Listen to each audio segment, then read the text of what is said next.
The Nikon ZF is an exceptional camera because it packs all the features that you can possibly ask. It packs all the modern guts of its modern siblings, but it does it in a very vintage looking body. But it's not just the look, it's also the way it feels in the hand. Now, before getting into that, let me thank our friends at RCE Foto, the biggest used photographic market in Italy, with also other shops in Europe.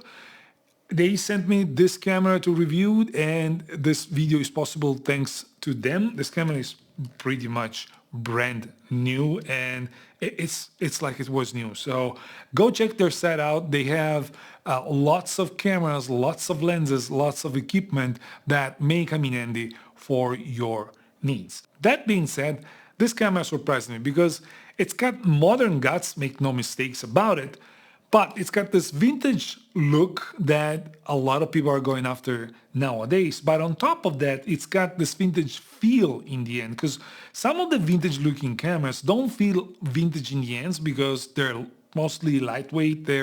You can feel they are modern. This one's got all the feeling of old film cameras. And this gets a counter argument to it because it feels great in the end, but it also weighs a lot more than its counterparts. For example, the X-T5 weighs more than 200 grams less than this. The X-E5 that you see over here weighs nothing compared to this. So while on one hand it feels great in the end, on the other hand, you definitely can feel the weight. And this may or may not be an issue for you, depending on how you're going to use it, but you need to know about it. Because even with small lenses and lightweight lenses, this is the 40mm f2. I use this camera for the most part with the 40 or the 28. This also's got a plastic rear mount, so it's as lightweight as it gets when it comes to Nikon gear. Despite that, the camera weighs in your hands. And for these type of cameras, I tend to use a wrist strap. I don't like the neck strap. So over the time, like after hours of shooting, you could definitely feel the hand, especially because this camera doesn't have an extensive grip. It's got a little bit of grip, but it's not that much. Now, let's address the elephant in the room. This camera is green. I hate colored cameras, but good thing you can also get it in black. This comes in different colors. I don't know, I'm not that type of guy, but I understand that with this type of cameras it kind of makes sense. The one thing is that this faux leather material that you see, it's kind of more slippery than the normal the normal feeling that you have with black cameras. Not a big deal. Going back to the feeling of this camera, which at the end of the day, it's what makes this camera different from, let's say, the Z5 II that just got launched a couple of months ago, is like, listen to this. This is the shutter speed dial. Super clicky. This is the exposure dial. Super clicky. This is the front dial. See? It's all super clicky. It feels great in the end. I never had this type of experience with any of my other cameras. This feels made different. This feels like you can use it as a hammer and it will last. Now, enough with the touch and feel. How is it to use it? The design of all the dials makes perfect sense. I thought that the combination of a PASM dial together with ISO dial and shutter speed dial could be confusing. It really isn't. At the end of the day, if you know what you're doing, it's not confusing at all. I still think that the way Fujifilm does it, it makes a little bit more sense. But to a non-trained person, having a PASM dial together with those kind of makes sense. The one thing that I would say is, however, that to complete the design of this camera, the feel of this camera, Fujifilm should have made lenses with the aperture ring. I used this camera also with the TTartisan 75mm f2, which has an aperture ring, and the brand new 40mm f2 has an aperture ring as well, and I have that lens. I hope I can try it at some point. those lenses work perfectly with this. Like that type of approach completes the design of the camera. So I would ask Nikon to rethink about it, because that function ring that they have on their lenses, it's not the same. We need a clicky aperture ring. Now, I mentioned TTartisan, and TTartisan is going to be part of this video because, as I mentioned, the 75 worked perfectly with this camera and also yielded incredible results. But also TTartisan sent me these two little devices that you can see in my hand. This is a small flash, guide number 12. It's called M01, and it's a remote trigger called J01. You can purchase them both for less than $50 on Amazon. And this is a manual flash. Make no mistake, this is not a TTL flash. You wouldn't get a TTL flash for that price. And this is more of a homage to the vintage feel of some cameras that are around. And I believe this works perfectly with a camera like this. It turns a lot of heads. A lot of people ask, I've been using this a lot, and a lot of people are asking, hey, what is that? That's super cool. The other cool thing is, yes, it's manual, so you have to know how to use the flash, but at the same time, you can also learn how to use flashes in manual. But also, this has an internal battery that gets charged via USB-C, as well as the transmitter. They both weigh nothing, like nothing at all. The flash has 4 different power level settings, which allow you to kind of determine the amount of flash that you want. Of course, this is not gonna work as a fill-in flash in bright sunlight. It's not gonna be powerful enough. But if you're using it with friends, you're having a dinner and you want to take some pictures, this is gonna work perfectly fine. And the fact that you can, with a small amount, get the transmitter, you can also use it off camera, even just holding it on the other hand, to get a little bit of a different feel to your picture. So I would strongly recommend to get something like that to complete with a camera like this, or the XE5 or the XT5, stuff like that, if you're willing to deal with manual setting for your flash. I really had a blast with this combination. Now, going back to the camera, as I mentioned, this camera has modern guts, and you see that by looking at how the display moves. You have this flippy screen that you have over here. You got a great viewfinder. Both the viewfinder and the screen are incredibly good compared to the A7CR, which I reviewed last week. It's night and day difference. The viewfinder and this, it's sharp, it's beautiful, it's bright, colors are great. You just really can't complain about any of those. And even if the resolution is not like, it's not gonna blow your mind, these are incredibly good back panel and LCD. The camera sensor is it's not super new. It's a 24 megapixel sensor that you also see on the Z5 II, on the Nikon Z5 II that they released a couple of months ago. It's basically the same guts for the camera. And you get incredibly good autofocus. I was really surprised with how good the autofocus with this is compared to my Z7 Mark I, the first model. It's night and day difference. The accuracy, the speed, the subject recognition stuff works incredibly well. I was super happy with the way the camera performed in that regard. And even in a street photography scenario, which you're seeing right now with a POV, you can see that I couldn't miss focus. It was really hard to miss focus at all.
Now that I'm taking a break from my photo walk, I just wanted to talk to you about the video capability of this camera, either as a vlogging camera and as a video camera in general. This is designed to be a photographer's camera first, but nonetheless, the sensor in the camera is capable of giving pretty great result when it comes to video. And you're seeing it right now. I'm shooting 4K, H.265, 24 frames per second. And the footage that you get out of this camera is really, really good. I'm not grading it, you're seeing as it is, because that's what I like to do for the most part, unless I'm doing something specific. And I find that the autofocus follows the subject pretty well, even with the auto subject detection mode. The camera does pretty good. Nikon has definitely upped their game when it comes to the autofocus, both in photos and videos. Compared to my Z7, the first Z7, there's night and day difference. This camera is super capable, and it's capable of being a great video camera. I would use this camera with the right lens, of course. I would use this camera as my primary YouTube channel camera with no issues at all. Yes, you don't have a full frame 4K 60, you need to go to APS-C mode if I'm not wrong, but that may or may not be an issue depending on what it is, the type of video that you're shooting. In general, however, you get pretty great result with this camera. I'm really happy.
And so it's a camera that performs really well, regardless of what angle you look at this. It looks great, it feels great in the end, it's got great autofocus, it's got great image quality. This 24 megapixel sensor performs really, really well, even in high ISO scenario.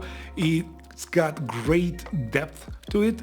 I really loved what I was getting out of this camera. I get way better color from Nikon than I get from Sony. Everything worked pretty well. Even from a video perspective, it does everything pretty well. You've seen that in my vlogging part. The one thing that I should mention is, and I don't understand why, the camera defaults to auto ISO unless you are in manual. If you shoot in video, the camera defaults to auto ISO. That makes no sense to me, because if I have an ISO dial, I should be able to use the setting that I have, and eventually if I want ISO, I can put it to C and use the dials on the back and the front. That doesn't make too much sense. But aside from that, this camera has everything going for it. The one thing that I can complain is this button over here in the front. It's too easy to press accidentally, so I don't feel like it's a great position, but it's not a big complaint.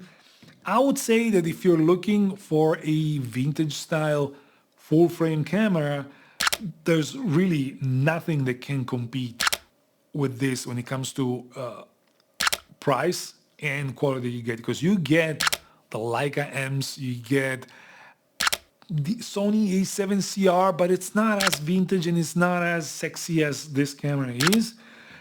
And this competes in the same territory as the Fuji's. Like the X-T5 is probably its closest competitor. I would say this one feels better in the end than the X-T5.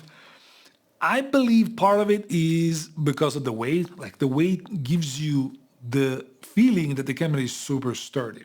And the camera is super sturdy, but at the same time, I guess Fuji went the opposite route. They went for the initial idea of mirrorless camera need to be smaller and more lightweight than their DSLR counterparts. And so they went for a different design, different material that make the camera feel a lot more lightweight. The feeling of these dials is completely different. The one that you have here in the ZF are incredibly nice. Like they make you want to play with them all the time.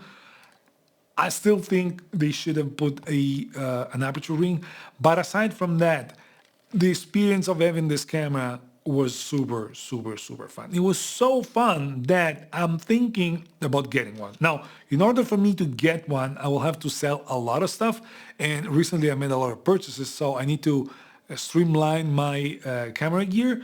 But if I find a good occasion for this, I think I'm gonna get one. I loved the experience with it.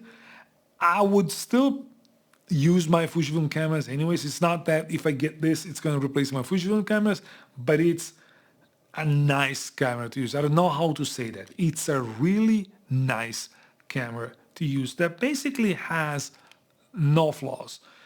Yes, the dual card, the second card is a micro SD, but at the end of the day, who cares? It's still there. If you don't want to use it, you don't use it. If you want to have it as an internal memory, you just stick a 1 terabyte or a 512 gigabyte micro SD card in there, and it's gonna be fine.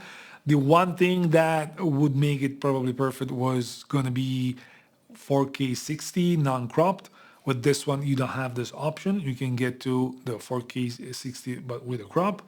Aside from that, there's really nothing to complain. It's a really great camera. Thank you for watching, and I'll see you in the next one. Ciao and grazie.